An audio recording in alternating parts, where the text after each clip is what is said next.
सदर के विधायक त्रिलोक जम्वाल ने कहा कि प्राकृतिक आपदा से जूझ रहे हिमाचल को केंद्र से राहत की एक और बड़ी किश्त मिली है। अब तक करोड़ों रुपए की मदद दे चुकी केंद्र सरकार ने प्रधानमंत्री ग्राम सड़क योजना के फेज 3 के तहत हिमाचल की 254 सड़कों को अपग्रेड करने के लिए 2643 करोड़ रुपए का पैकेज दिया है। इसमें बिलासपुर जिला की 19 सड़कें शामिल हैं, जिनके लिए 171 करोड़ रुपए मंजूर हुए हैं। जिला की कुल 19 में से 4 सड़कें सदर विधानसभा क्षेत्र की हैं। बड़े हर्ष का विषय है कि केंद्र सरकार ने हिमाचल प्रदेश के लिए एक और तोहफा दिया है, जिसके तहत प्रधानमंत्री ग्राम सड़क योजना के तहत इस आपदा की घड़ी में हिमाचल प्रदेश के लिए लगभग 2700 करोड़ का एक और पैकेज प्रदेश के लिए दिया है, जिससे लगभग हिमाचल प्रदेश की 2683 किलोमीटर सड़कें जो फेज 1 या फेज 2 के तहत बनी हैं, उनको रिस्टोर किया जाएगा, उनको अपग्रेड किया जाएगा और हिमाचल प्रदेश में जिला मंडी के कोटली की 3 पंचायत के लोग गाबर कंपनी के कार्य से परेशान हैं। 3 पंचायत के लोगों ने अवैध डंपिंग के साथ कंपनी के एमडी पर दादागिरी करने के आरोप चढ़े हैं।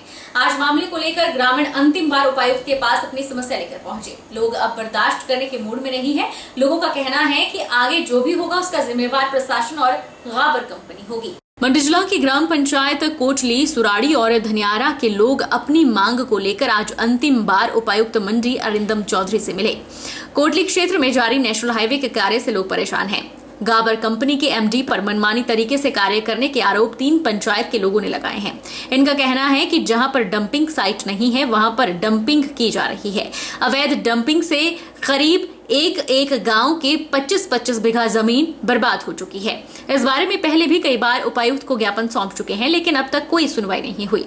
डंपिंग की वजह से लोगों के खेत और घर बर्बाद हो चुके हैं। लोगों के घरों में मलबा और मिट्टी भरी पड़ी है। जब इस बारे में कंपनी के एमडी से बात की जाती है तो वो दादागिरी दिखाता है।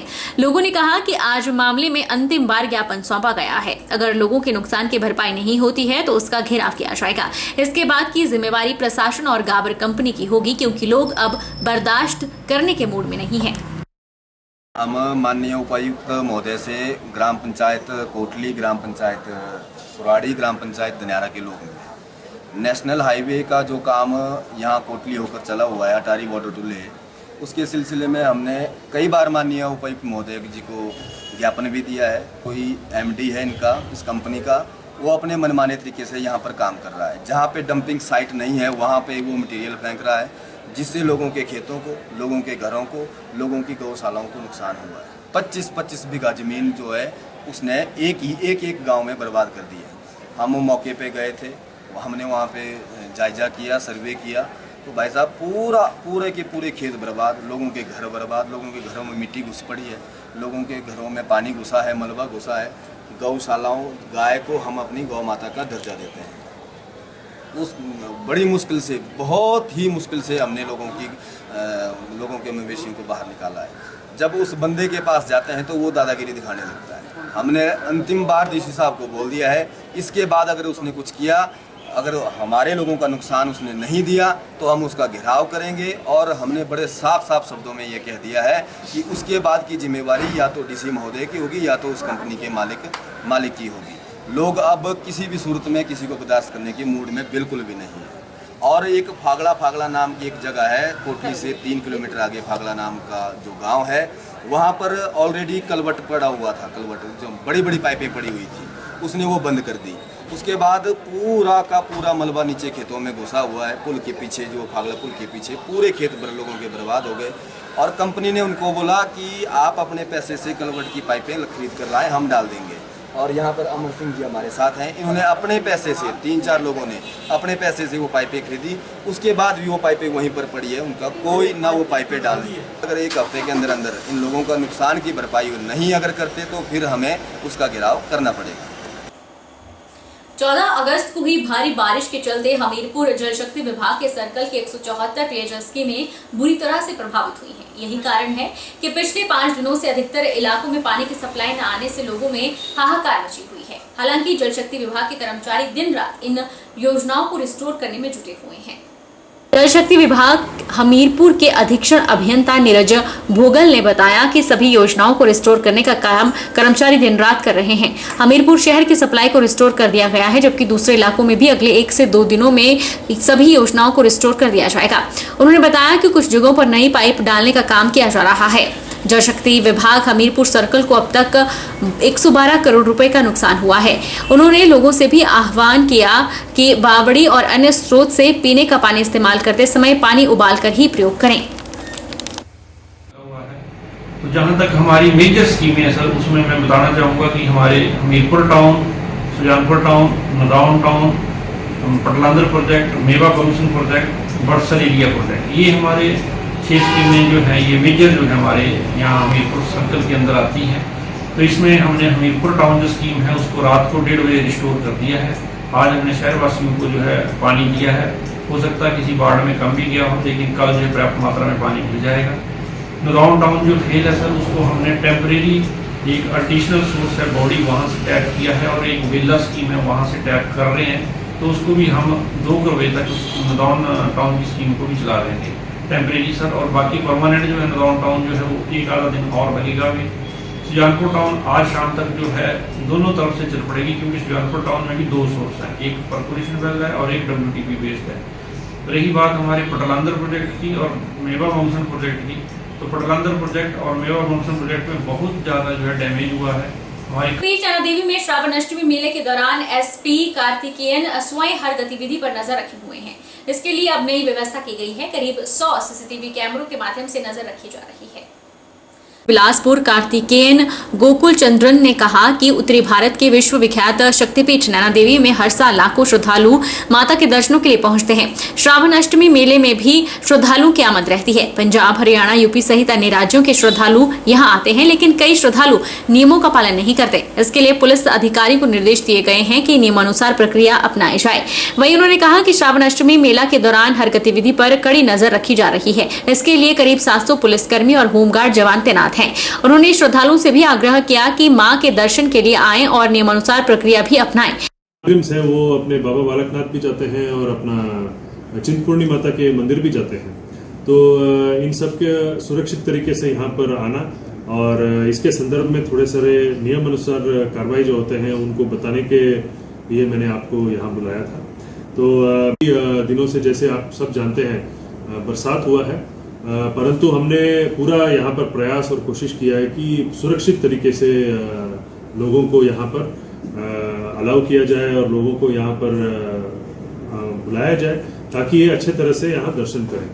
तो बड़े सारे लोग आते हैं, ओपन गाड़ियों वाहनों में आते हैं, ट्रैक्टर्स में आते हैं और अपने निजी वाहनों में आते हैं, जिसके कारण कभी कभार रोड हादसे होते हैं और उनके जान को हानि पहुंच सकती है। तो मैं यही कहूँगा कि जो आप आते हैं, आपका मूल्य उद्देश्य यही होना चाहिए कि भगवान का दर्शन आप अच्छी तरह से करें और सुरक्षित तरीके से वापस जाएं, क्योंकि पिछले कई दिनों से बरसात हुआ है और आने वाले कई दिनों में भी कभी थोड़ा बहुत बरसात का भी लिखा है।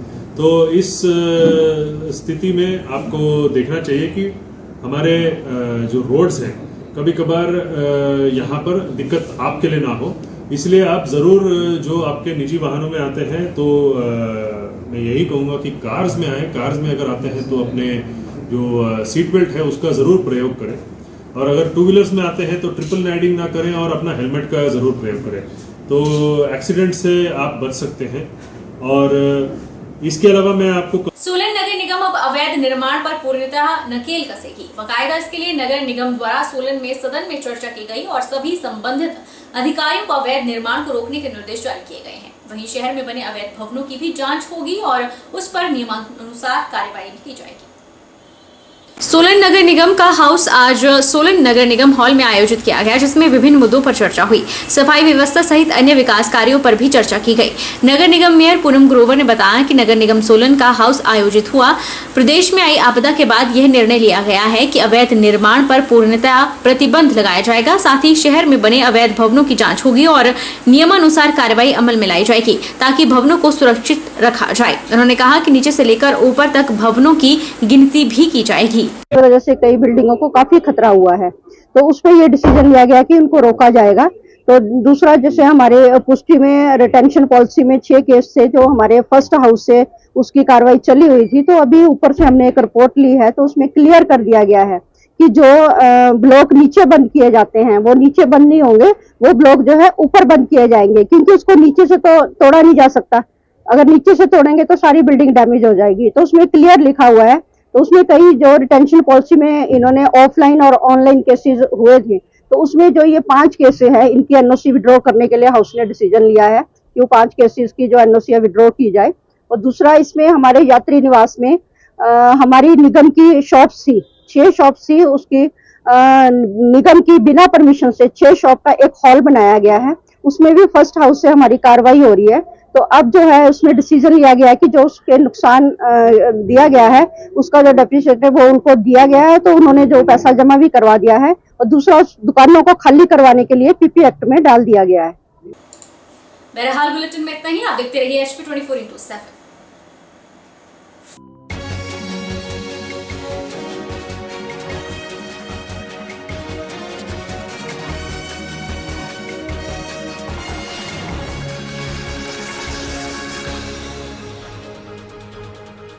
देव मेटल इंडस्ट्री परिवार की ओर से मैं देशवासियों, प्रदेशवासियों व मंडी वासियों को स्वतंत्रता दिवस के अवसर पर बहुत बहुत हार्दिक शुभकामनाएं देता हूं। इस मौके पर स्वतंत्रता सेनानियों को भी मैं दिल की गहराई से स्मरण व नमन करता हूं। हाल ही में भारी वर्षा के कारण प्राकृतिक आपदा से हिमाचल प्रदेश में जान माल की बहुत क्षति हुई है। इसके लिए भी मैं संवेदना प्रकट करता हूं, जिसके कारण पर्यावरण पर भी विपरीत असर पड़ा है। इसलिए मैं सभी प्रदेशवासियों व खासकर मंडी वासियों से अनुरोध करता हूं कि वे अपने घरों में यूपीवीसी डोर एंड विंडो लगाएं और पर्यावरण को बचाएं।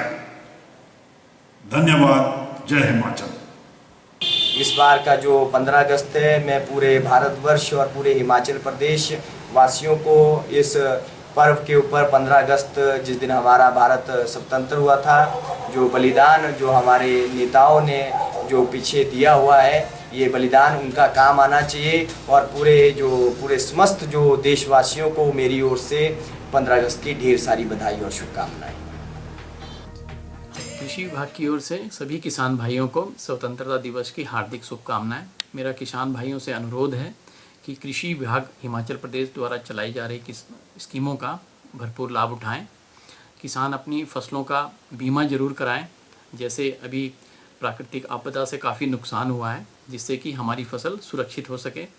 किसान अपनी मिट्टी की जांच हमारी जो साथ ही सुंदरनगर में सॉइल टेस्टिंग लैब है, वहाँ पे अपना मिट्टी की जांच करवाएं।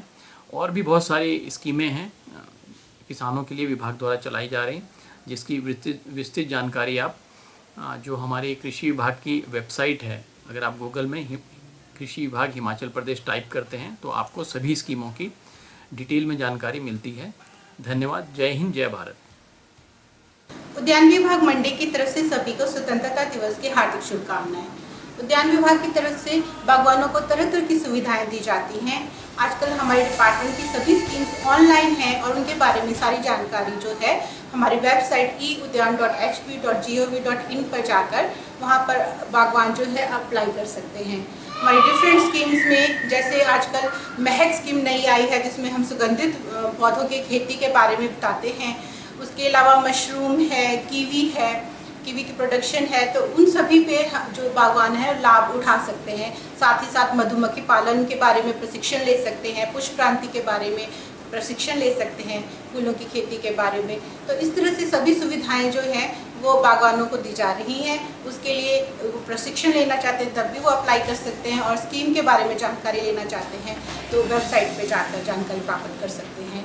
आजकल हमारे रेनी सीजन के प्लांट्स की बिक्री चल रही है, जिसमें लगभग 25,000 प्लांट्स हम मंडी डिस्ट्रिक्ट में बेच चुके हैं। और इसके अलावा डिफरेंट डिजीज़ वगैरह को मैनेजमेंट के लिए और पेस्ट मैनेजमेंट के लिए विभाग जो है मार्केट से कम दामों पर सब्सिडी पर दवाइयाँ भी उपलब्ध करवा रहा है, जो सभी सेल सेंटर्स पर भेज दी गई हैं।